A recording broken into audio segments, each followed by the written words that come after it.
That part, time management, it requires discipline. No matter how good you are, no matter how talented you are, but if you are lacking of discipline, you won't go anywhere. Akan masuk dalam kita punya mind, makan, minum. Minum, makan. Katakanlah cramp berlaku during the swim, rest assured, don't panic, relax.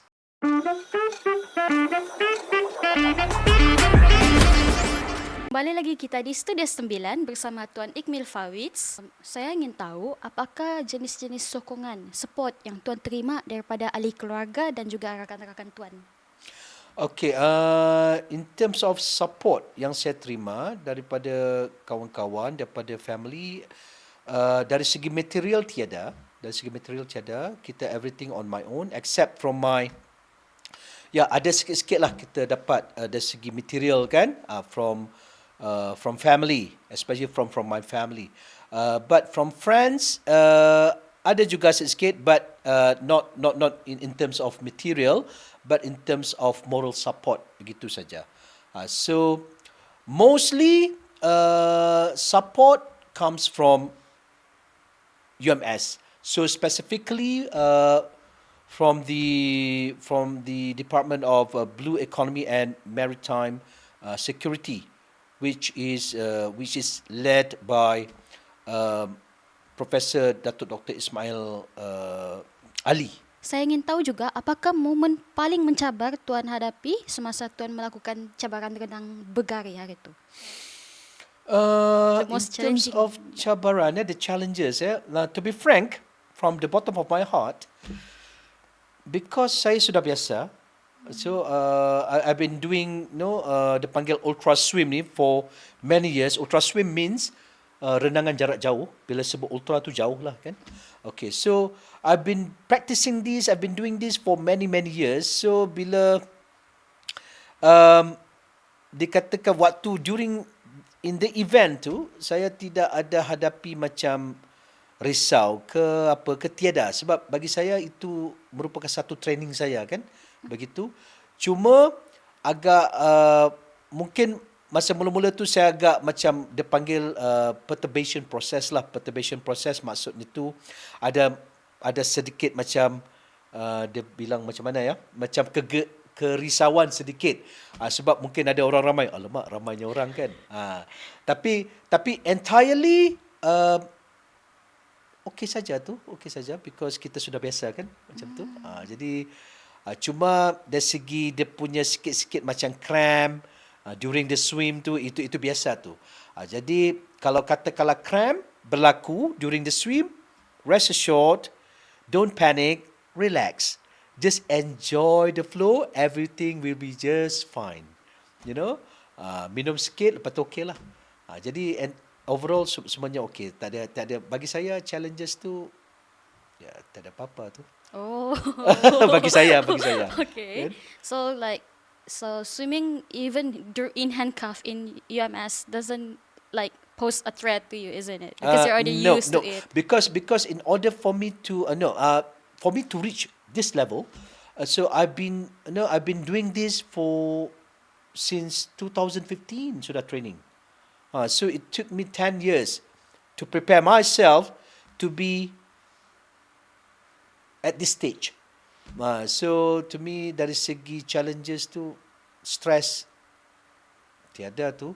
Cuma kalau ada fikir pun sikit-sikit lah. Lagi berapa kilometer. Sebab because why? Bila kita sudah swim lama, our energy, our calories depleted. Dia burn kan. So kita risau satu je. Akan masuk dalam kita punya mind, makan, minum. Minum, makan. Because normally kita akan hungry. Kita hungry to the max. So kita akan fikir dua tu je. Makan, minum, makan. Jadi kalau katakanlah itu image, makan, minum, makan tu dia control kita punya mind, habislah. Kita akan berhenti, kita akan, okay, that's it. I want to eat, I want to drink. Itu yang kita tak mau. Jadi what I did was during the swim, masa tu lagi berapa 1 kilometer mungkin. I think masa tu dia punya the water, the sea quite choppy tu because of the wind quite strong. Masa lagi 1 kilometer mau pulang kan.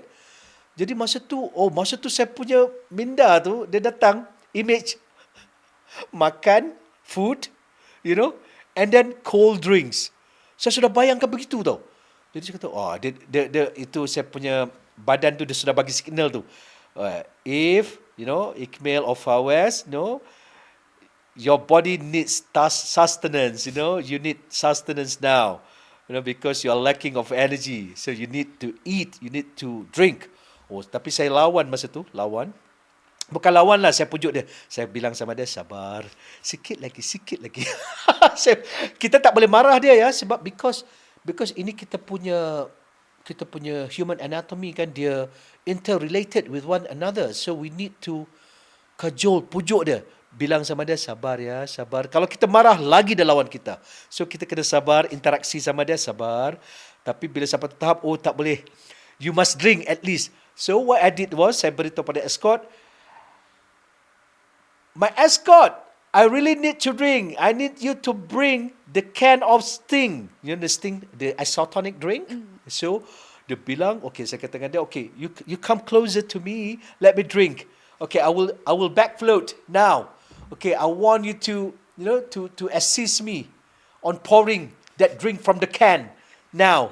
Saya pun back float, dia pun tuang. Okay. Jadi bila saya sudah rasa tu kan, jadi body signal saya tanya dia, okay, you good now? Yes, I'm good. Okay, so saya swim balik. Lepas tu, tiba-tiba dia bilang, I'm thirsty. Oh my God. Okay, saya berhenti balik.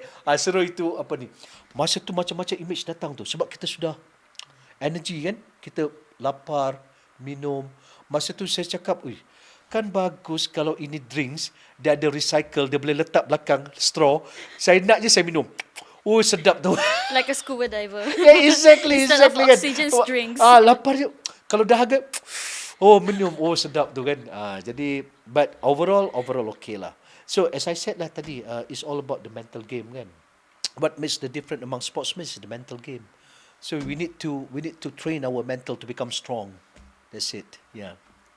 Bercakap tentang lapar dengan dahaga semasa berenang ni, saya tuan tak pandai berenang. Jadi, boleh saya tahu kenapa tuan boleh cepat rasa lapar dengan dahaga waktu berenang? Sebelum berenang tu tak boleh makan kenyang-kenyang ke tuan? Okay. You can eat as much as possible. You can eat as much as you want if you want to. But my anatomy, my body system, I cannot. I just cannot take. So, even though saya hanya boleh makan sebelum, I think if I want to eat 2 hours before. 2 hours before I can eat, but not too much. Otherwise kita nanti akan vomit kan? Kita tak boleh. Kan?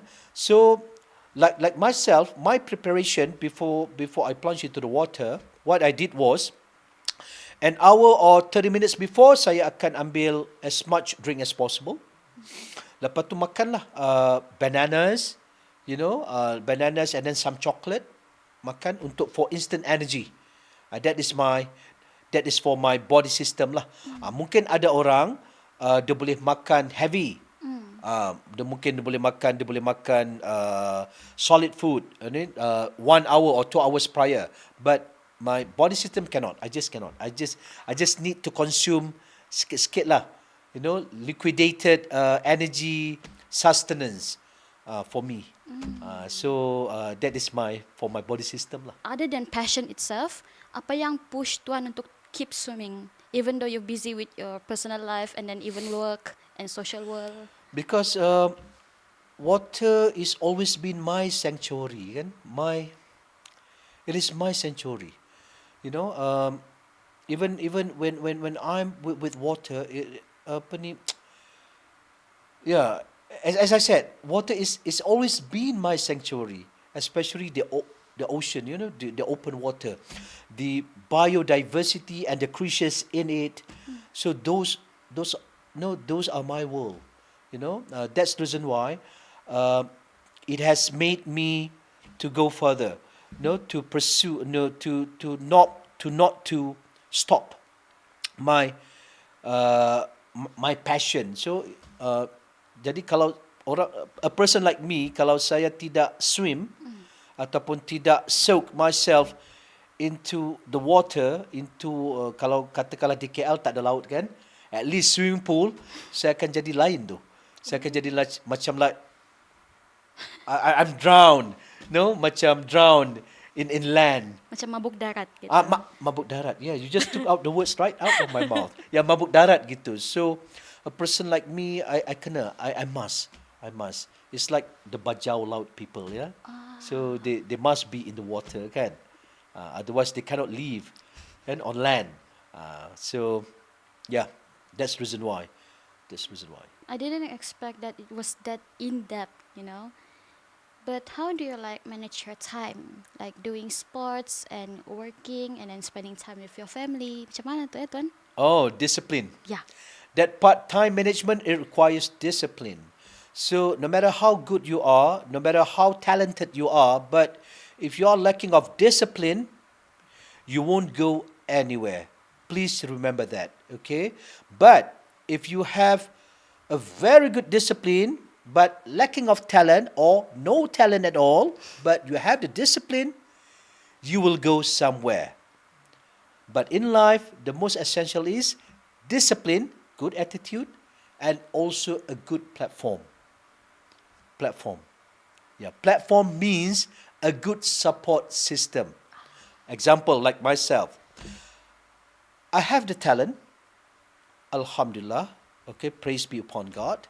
I have the discipline, I'm a disciplined man, okay, Alhamdulillah. But the most essential is I have a very good platform. Okay, so the big question mark is, what is my platform? Do you want to know what is my platform? UMS. Oh. UMS is the platform. So we ought to be very grateful, okay, when we have a very good platform. When it combines a very good platform with your good attitude, your good discipline, you will prosper. You will go further. So that is the most essential in life. Kalau katakanlah you ada good platform, lepas tu you punya platform bukan satu saja, you ada 2, 3, 4. So you will become so-called apa ya? You will become a multi. Kalau in economy lah, in finance, in business, you will become a multi-billionaire or so-called trillionaire. Yeah. So it all began with UMS. UMS. UMS is your biggest platform. So-called. My biggest supporter for now. Yeah. Speaking of UMS being your biggest supporter, earlier you mentioned that you want to give back to people. You want to aid the aspiring athletes here. Can you share some of like ideas you want to contribute? Okay. Okay, the ideas, we have many ideas, Ken. Okay, some of those ideas which I could share with the young generations, with the people, not just the school pupils, school children, but also to the university students plus the corporate people.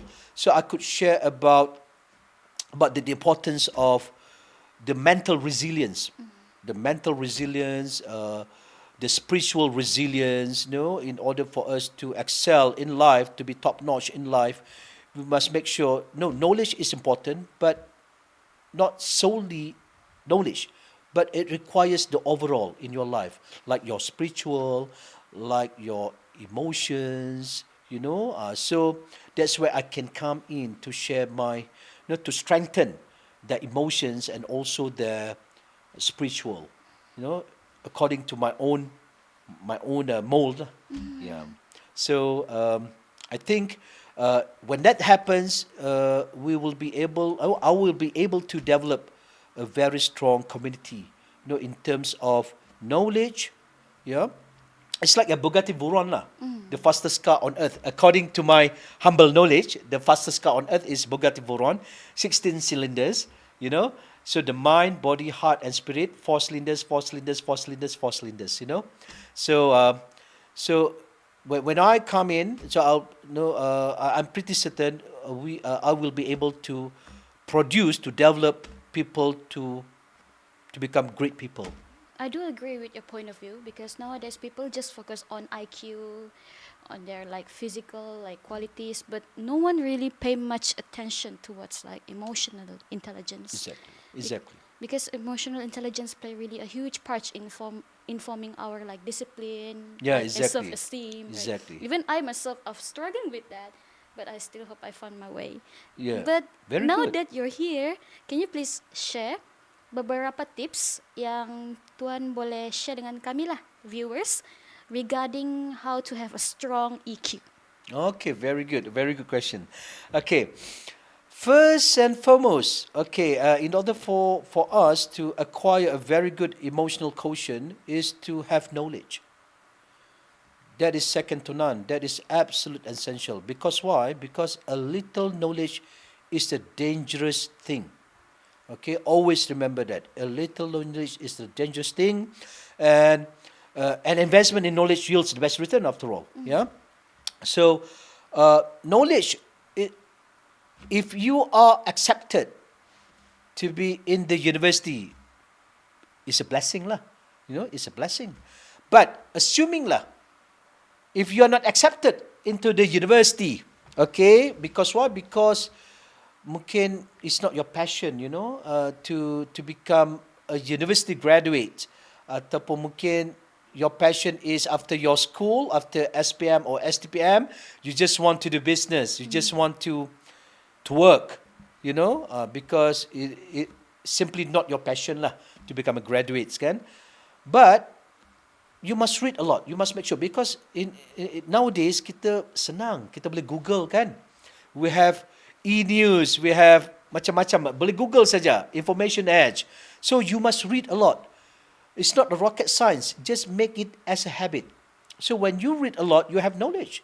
Bila ada knowledge, you will no automatically you will start to select your surroundings with the people kan, with whom you bergaul, you embroil with whom you meddle with. You will start to differentiate because you have knowledge.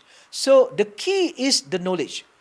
The knowledge is absolute important, absolute essential. As I said earlier, a little knowledge is the just thing. You start with the knowledge first. When you have knowledge, it is easier for me as a personal, as a personal so-called athlete to make you to mold you to become a greater person because you have that knowledge already, you know.